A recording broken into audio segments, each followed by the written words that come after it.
pinakamahirap na proseso sa paggawa ay yung pag-iisip ko, anong gagawin mo. Kasi hanggang di ka nag-start, hindi mo alam kung paano magsisimula.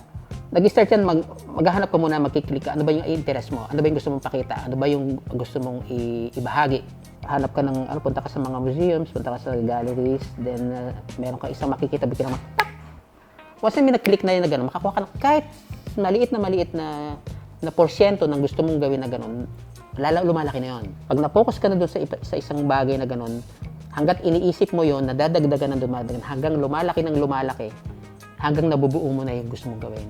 Gano'n, nag-start sa gano'n, then yan, after na yun, ang pinakang paborito kong ano is finishing.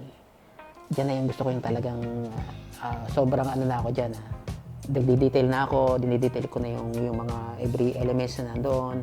So doon ako nag-start lagi. Isip mo na yung pinakamahabang proseso. Ang paggawa kasi mabilis na sa akin kasi meron akong skill. Sabi sa akin, may nagtanong sa akin, Demi, ba't hindi ka nabubusan ng ideas? Ba't hindi ka nabubusan ng itsura ng portrait? Kasi habang ginagawa mong isang pyesa, merong bagong dumadating. May naiisip ka pa ni bago, ito, meron na namang gagawin